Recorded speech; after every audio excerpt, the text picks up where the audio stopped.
Welcome, ladies and gentlemen. Right now, we're listening to some Craig Mack. Craig Mack. Sorry to hear that the brother has passed away, but we're taking a break right now. We did our introduction at 6 o'clock, and we're just taking a quick break, commercial, pay some bills, and then I guess in a few minutes we're going to come back on with the show. Today's show is Power Over Tomorrow, Tax Planning, Preparation, and Processes. Like Craig Mack says, we're going to get down. Hey, can I get down? Yes, I can. We're going to get down with some taxes today, and we're going to talk about it. We want to hear from you. For those who are listening over the internet, our phone number is 619-924-0933. Again, 619-924-0933.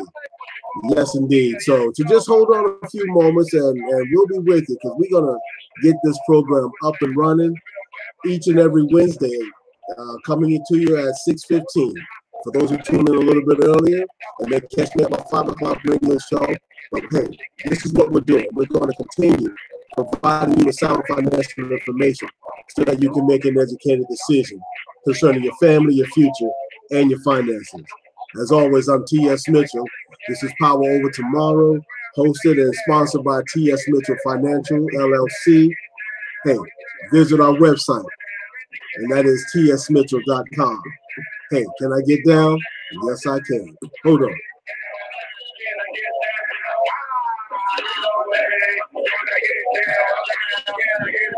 Here we go.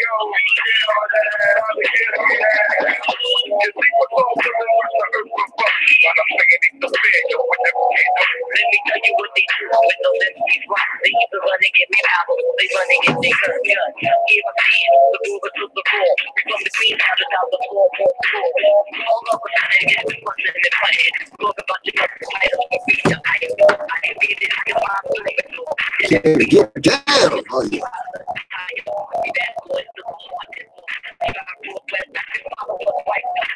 You know, we had a few questions that came across on our 5 o'clock show, and there were some questions we're going to share with the audience here on this program. One of the questions was about tax, the difference between deductions, exemptions, and credits. So, you know, in the process, we're going to address them. But in the meantime, we're just getting ready for the show to come back on in, all right? So just bear with me. We'll be right with you.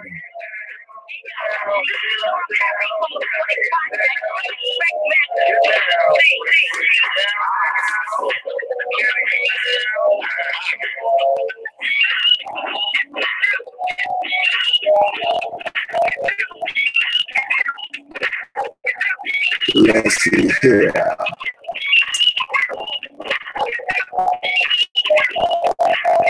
Hey, y'all let me know how we're doing with this live stream. You know, I jokingly say I'm at a point now where I can walk and chew gum at the same time. So just let me know how we're doing with the live stream. And that's, if you want to make sure the information we get out to you is of quality. Give us some hints on what you think about the topic and everything. Oh, we're coming back on air, and we definitely want to listen to what you got to say. Welcome back. With our resident financial advisor, Craig Mack.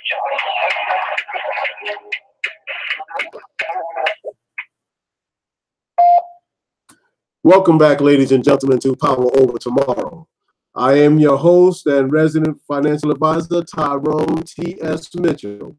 And yes, we are looking at opportunities to be able to share information with you, information that enables you to make an educated decision concerning your family, your future, and your finances. We're working to put everything in order. And let's see here now. I'm just looking at a message that's coming across the board. For our listeners, we're working on this what they call this here. Yeah, Hangout, live chat. And I got the video running. You know, listen, I like numbers. Okay, I like numbers. I'm not that astute with technology, but I do have some folks helping me, and you know, they give me some ideas, And it may take me a little time to pick up on it, but we're gonna get it. We're gonna get it. That's why you got to keep coming back every week to see how I develop and get better. Because as I develop and get better, we want you to be able to do the same thing too. Now, hey, now I'm not saying technology is my nemesis, but and I don't want you to think that taxes and finances should be your nemesis. Together, we're going to work this thing out. Like we heard Craig Mack say, "Okay, can I get down?" Yeah, we're going to get down with it. We're going to get down with it. Why? Because, listen, sometimes you got to get down deep. You got to get to the point, and that's what I'm doing right now, getting to the point. And the point that we have to make is that we all must come to the acknowledgement and also to the acceptance that we are required to be better stewards of what God has blessed us with.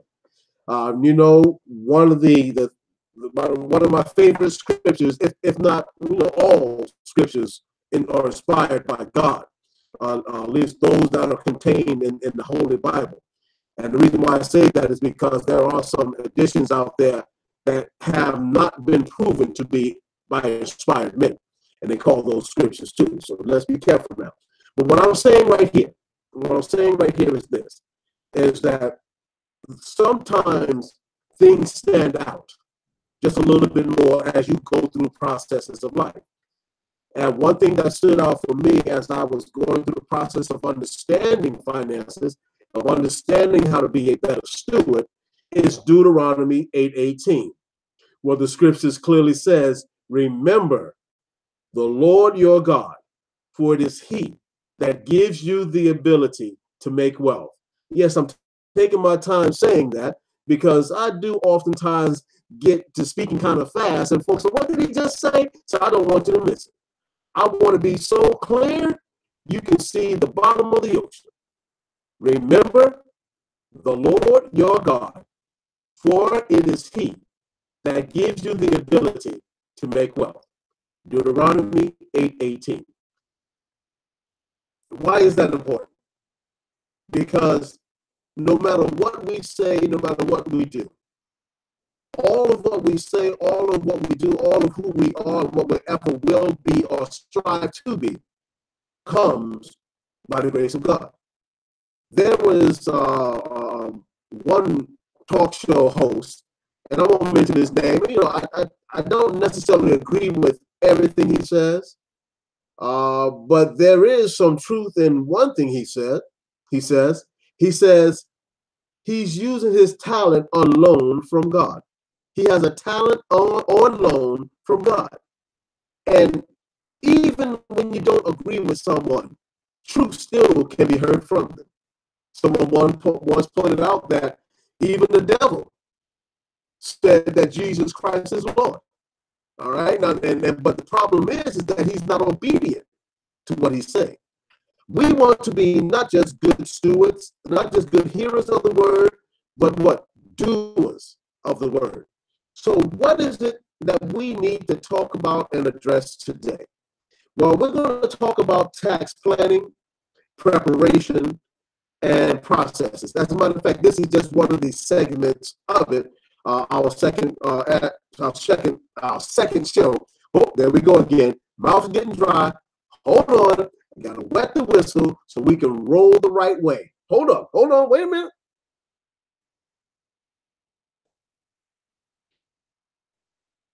Oh yeah, now that's some good water there. Yes, indeed. Okay, here we go. I'm ready for you now.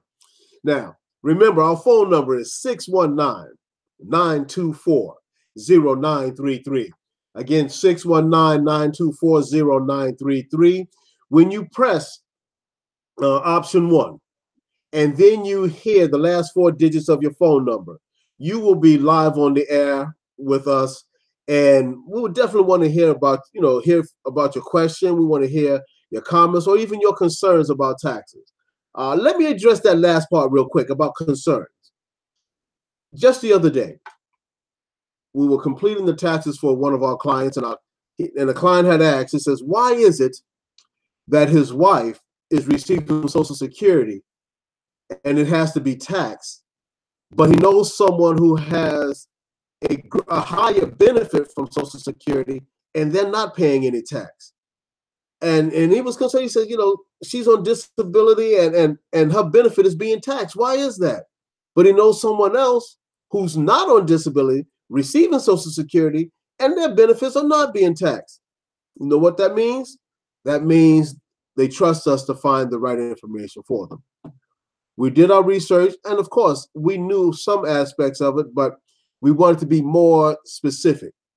What it is that Social Security works on a sliding scale. When it comes to the taxes on Social Security benefits, it's on a sliding scale. Meaning this, if you are an individual, and right now, the number is $25,000, right now. And the reason why I say right now, because it changes each and every year, and or it is reviewed every year for a change. One major reason why they change it is because sometimes, not all the times, but sometimes they make adjustments for the cost of living. We get a term COLA, C-O-L-A, cost of living adjustment. Now, for individuals, the level is $25,000. For married filing jointly, the level is $32,000. Now, what do I mean by those levels? Well, here it is. Ordinarily, if you receive a Social Security benefit and that benefit really equates to all of the money that you earn, all right? And that benefit does not go above $25,000 a year. You typically will not pay taxes on your Social Security benefit. Now, that's for individuals. And the same thing would apply for married filing jointly. If you have $32,000 coming in from Social Security, you typically will not pay taxes on that benefit.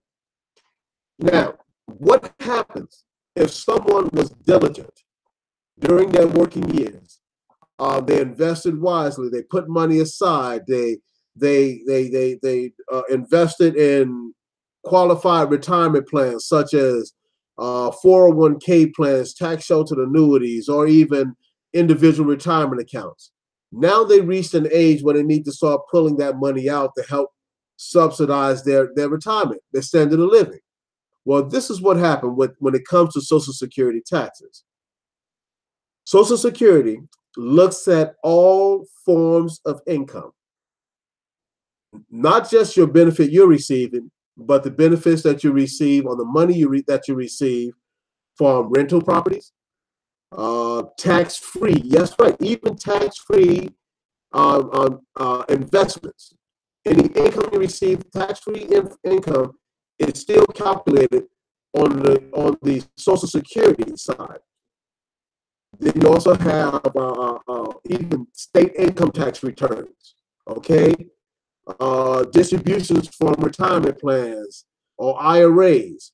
When that money comes in, Social Security takes that money, looks at the money that they are sending you, and puts it all together. When they put it together, if as an individual that money goes above $25,000, they're going to tax you. And this is what they're taxing. They are taxing the benefit. Okay, they are taxing the benefit. So let's just say for simple purposes, if a person is receiving $2,000 a month, and then from Social Security, and then they have other money coming in from one of those other areas that I just mentioned, Social Security says, okay, you at the end of the year will receive more than $25,000. So of that $2,000 you're receiving from Social Security, we will either tax it at 50% of the benefit or 85% of the benefit. So a person can go from zero taxation on their Social Security benefits all the way up to 85% of their benefit. So once again, if they're receiving $2,000 and Social Security says based upon the other income that's coming in, we're going to tax that $2,000. We're going to subject that $2,000 to 50% of it to be taxed. In other words, 1,000 out of the two. If it is 85%, then, well, not now I gotta get my calculator. Yeah, I can figure it out, but you know what? It's been a long day and my head hurts. Okay, so I'm gonna do it this way. All right, so we're gonna go 85%. All right, that's 1,700. Okay, so at 1,700 out of 2,000, 1,700 will be subject to income taxes. That's how they do it. So to answer that question, how can someone who receive a lower amount from Social Security be subjected to taxes on their benefit, and someone who receives a higher amount from Social Security not be taxed on their benefit? It depends on the other sources of money coming in. So if the person who's bringing in the $2,000 benefit has no other source of money, then more than likely they will either be at 50 or 0% taxation on that benefit. But if the person who's receiving it $1,000, okay, half that amount the other person is receiving, that $1,000 can be subject to taxation because that person may have money coming from other areas. Remember now, Social Security was established really as a, oh boy, how can we say it? As a safety net for those who did not truly prepare for the age, for the time when they retire. You know, and that's why many times you continue to hear you know, questions and insight on why, why do we not hear or understand more about what's happening with Social Security? I read a post recently that the Social Security Administration, may be in an upheaval because of all the taxes, excuse me, not taxes, but all the cutbacks that's happening due to the current administration. These things happen, ladies and gentlemen. They happen. And we share this stuff with you, not for you to be afraid, but for you to be aware. Being aware of the financial things that are out there is very important. It's going to come across your life one way or the other. Either you know someone, or you are about to go through it, or you have gone through it. These are the things, or some of the things that we definitely want to continue to point out. The reason is because it touches all of us. If we have someone in our family that is struggling, eventually that weighs on us too. And I'm not necessarily talking financially. It may weigh on us emotionally and spiritually. And because sometimes we want to be in a position where we can do more for our brothers and sisters. We can do more for our fellow man. But if we are struggling because of the lack of proper stewardship, it makes it harder for us to be able to help one another. Proverbs 27:17 says, as iron sharpens iron, so does one man sharpen the countenance of his friend. When we're able to lend that helping hand, we can mourn with those who are mourning, but sometimes I like to rejoice with those who are rejoicing. And how do we get to that point? It requires us to be sound in the things that we are called to handle. Scriptures tells us, render unto Caesar what is Caesar's. And every time of the year, we hear about this thing called taxes. Why is it that we have to pay taxes? What does it do for us? And, there's an article on our website. Remember, our website is TSMitchell.com. TSMitchell.com. When you go to our website, go to the area called Education Center.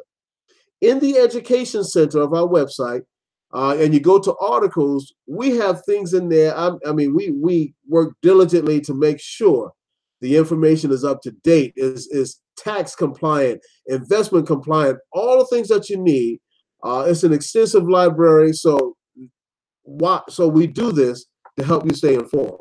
Well, one of the things that we definitely have prepared and put out there is as the fact. Let me see here now. Where is it at? Where is it? I'm just looking real right through it right now.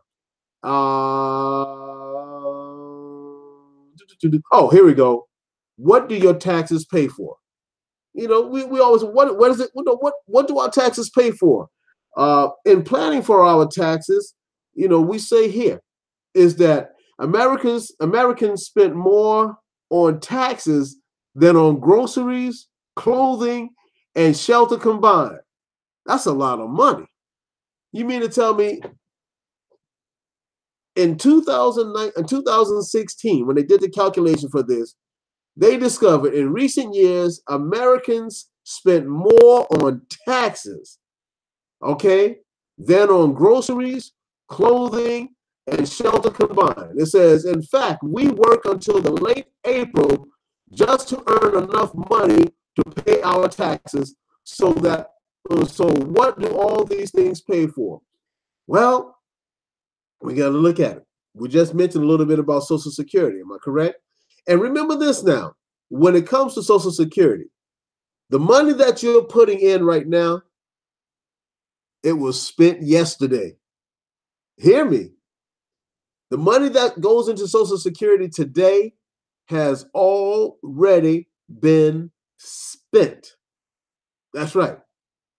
And why is it important that we make sure that our children are educated, that they are healthy, that there are job opportunities for them, and that there are businesses to help continue with the economic stability of this country, and not just this country, but the world?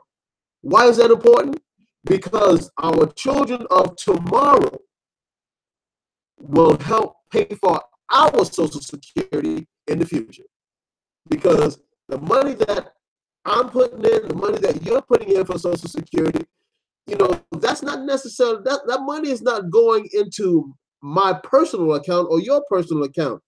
Social Security is a big pool of money. Look at it like this.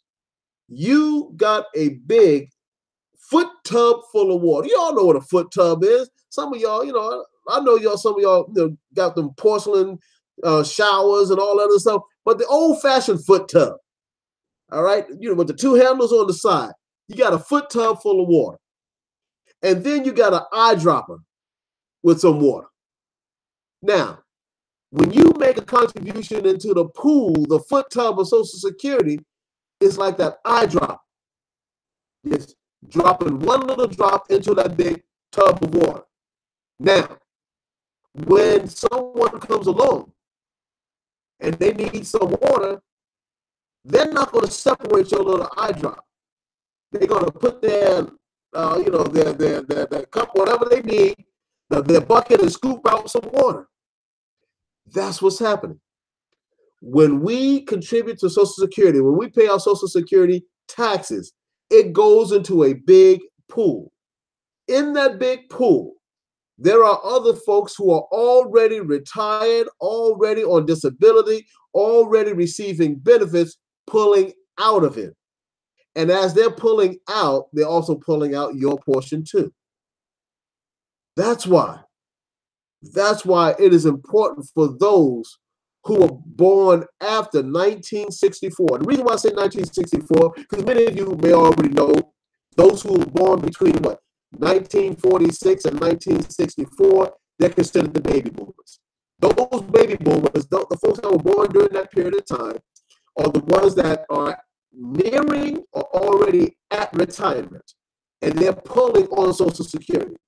Now, the next group, those who were born from 1965 on up, well, many of them have paid less into Social Security. Many of them have gone into private business, and many of them have even retired early. Now, why does that make a difference? Well, if you have less money going into the foot tub, right? Have less going into the foot tub, but you still have more people pulling out of the foot tub, guess what? The water level goes down. So even though you are still paying Social Security tax, your little eye drop of water is going in, doop, doop, doop, doop. You know, you may make a little ripple in that tub, but by the time you get there, it could be that the tub has drained down. That's why it's ever so important to make sure you have a financial strategy that is long, I'm gonna say this, that is long suffering. And the reason why I say long suffering, that means it's in there for the long haul. And you want to make sure your financial strategies are there for the long haul so that you are not dependent on Social Security. So what do our taxes pay for? We said Social Security is one. It says 24% of our taxes goes to Social Security. All right, 15% goes toward Medicare. Medicare is, and this is what gets me, and I'm not going to deviate too far. Folks talk about they don't want, socialized medicine, socialized healthcare. They don't want you already got socialized healthcare. Think about it. For those who are of what we call working class poor, the working poor, all right, their income is at a low level, they get what? They get social health care called Medicaid. Medicaid. And then the year I was born, 1965, they developed what was called Medicare. And Medicare is for those who are 65 years or older. Now, some may be able to buy into it sooner, but for those typically 65 years and older, you don't have to have commercial health care because they got a health care plan for you. So now, who's left without health care? The middle class, the working class, those who are still, caring for young children and those who are still caring for aging parents, that middle group. And some call them the sandwich generation because you're sandwiched between, those you have to care for and those, who are dependent on you. Sometimes that is both. And you're still dependent on yourself. Maybe that's the point where folks say they're between a rock and a hard place. Well, sometimes when you're between a rock and a hard place, the best thing you got to do is just stand still and look up. Look up, from whence cometh my help. Now, what else does our taxes pay for? And we're going to talk about it. All right. It also covers 15% goes toward national defense. 15% goes toward national defense. And we're going to hit on something real quick. One of the reasons why Social Security is in the state that it's in is oftentimes, get this, oftentimes, Social Security has been used as the nation's piggy bank. During the time when this country has gone to war and they need more money, and remember when George Bush, the father, came up there, and some of you may be too young, but some of you may remember this, and he got up there and it said, read my lips, no new taxes. Yeah, and as soon as he said that, it went back in there and signed some bills and they raised the taxes. Why? Because now we were in an escalation of a war. And so what has happened many times throughout history, the national defense, veterans benefits, education, many other aspects of the American government use Social Security as their own piggy bank with the idea they're going to pay it back. Have you ever had some family members or some friends borrow money from you? It's funny how folks say they ain't got a job, they ain't got no money, and they say, can I borrow some? My question is, well, how you plan on paying it back? And they're like, huh? Yeah, well, you gonna borrow some, you gotta, what's the payment schedule? You can't go down to the bank and say, hey, I want to borrow some money. They're gonna say, okay, how do you plan to pay it back? Then you can't borrow money from the bank like you do your friends and families. But unfortunately, the government does that with Social Security. Like They're family and friends. We'll borrow. Yeah, we'll say we'll pay you back, but we never do. And that's one of the reasons why that situation, Social Security, is in the state it's in now. All right, so we know our taxes, when we pay our taxes, it goes toward Social Security, Medicare, national government. It goes toward health care. All right, it goes toward income security, net interest, or others, and also veterans benefits. All right, about 3% goes to veterans benefits. So that when we pay those taxes, and, of course, we understand the highways, the roads, and those things is what's out there. That's what we're paying for. Now, is it important that the ones we put in charge of all these things, is it important that we hold them accountable? Yes, it is. Remember, ladies and gentlemen, that politics typically goes where the money goes, and money typically goes where the politicians or the politics or the votes go. All right. That's why we see in some communities, the communities that need the most, but yet do not vote, they get less benefit unless there is a strong advocate that's in the politician's face all the time. If the community does not have that type of strong advocate or good voting bloc, they typically go without sometimes bare necessities. That's one of the reasons we can look at what happened with Flint, Michigan, and what happened with the water source. Just think about it. These politicians who made the decision, okay, to move the water to move from clean water supply to using the dirty water of a polluted river as the water supply, the drinking water supply. Now, and where did they move that money to? Where did they move that water to? They didn't move it to the communities in which they are in. They moved it to the communities where they say, hey, there's no strong voting bloc there. If we move it there, nobody's going to know. And if they do find out, I will be out of the office by then. Look here. Our taxes that we pay from our hard-earned income, this is part of the process. I'm not really necessarily talking about the planning or the preparation, but sometimes we got to know the process. This is the process. The money goes out, and it goes to pay some things. How do we strengthen our knowledge of the process? How do we make the process more effective for us? By putting our vote where our money is. And you put your money where your vote is. They're not separate. They are conjoined. They can be held together.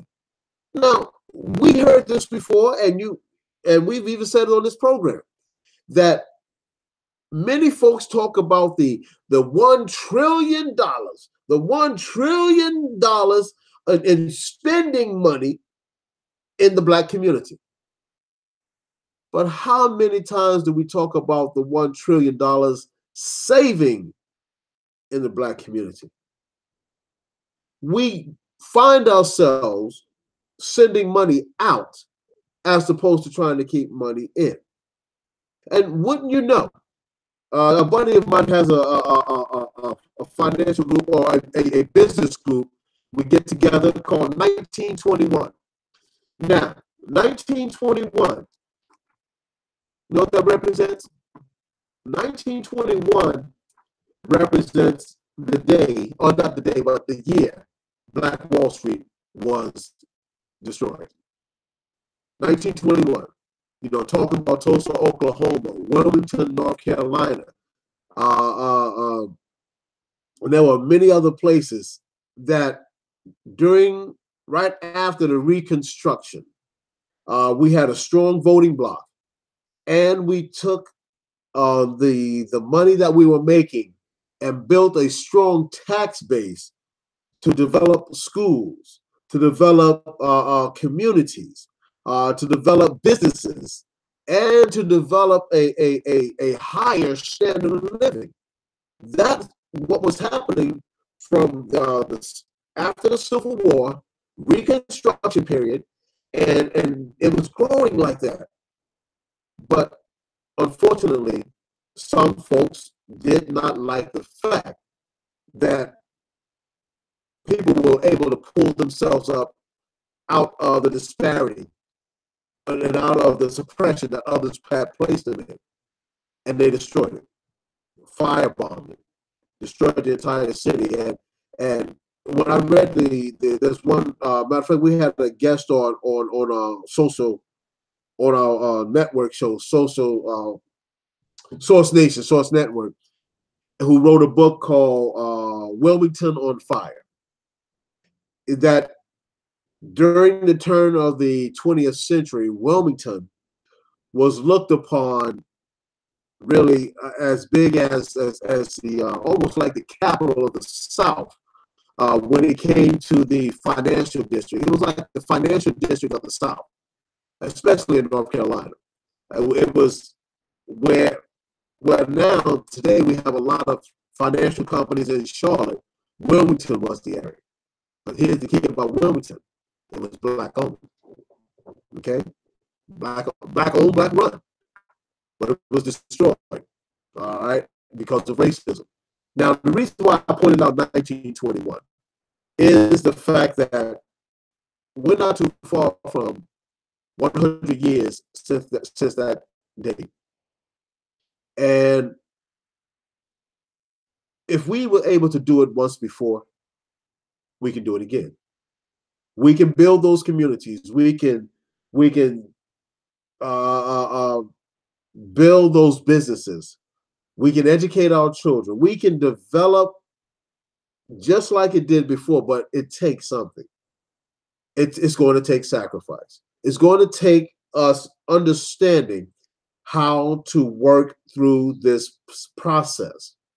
The process of taxes, the process of being good stewards, and even the process of voting. All of those things come together. And in the middle of the taxes and voting is our stewardship. How are we going to handle those things that we've been given the opportunity to run with? Voting itself, many folks have made great sacrifices for us to have the right to vote. And not to exercise that vote is like a slap in the face. When the issues with Colin Kaepernick was going on, I understood what the young man was saying. But I personally, now this is me now. You may have your different points of views, and if you have your different points of view, you get yourself a show. But on my show, this is my view, is that when he was asked the question, did he vote? And he said, yes, he did. I believe he would have had a greater impact. But for whatever reason, he says he doesn't vote, but he wants to make a difference. In this country, the votes, the money, the votes are going to make a difference because they look at where the money is. So they go together. They go together. If you want new street lights in your community, it's politics. Politicians are going to go where the money is. You support their campaign, and just think about this current administration. The one thing that folks are finally figuring out is what? You got to follow the money. Because when you think of the money trail, that's what's leading this country. Now, don't begin to believe that money is the root of all evil. No. It's the love of money. When we put money above people, that's where the issue comes. We are commanded to love people and use money. But as the young folks say, some folks got it twisted. They use people and love money. When we use our tax money, okay, when we understand the process of why taxes have to be paid, and truly taxes have to be paid to stabilize a standard of living for the country. That's why taxes have to be paid. You know, it's really to stabilize. Now, I'm like you. I don't want to have to pay more taxes than I need to. But if the money is going to help someone have a better standard of living and not be poor and destitute, then I'm able to help my fellow man. But before the money when the money goes from me, before it gets to that person, there's middlemen, politicians that we have to hold accountable. If we don't do that, then that's why we get these types of laws that are coming down now. The new tax reform act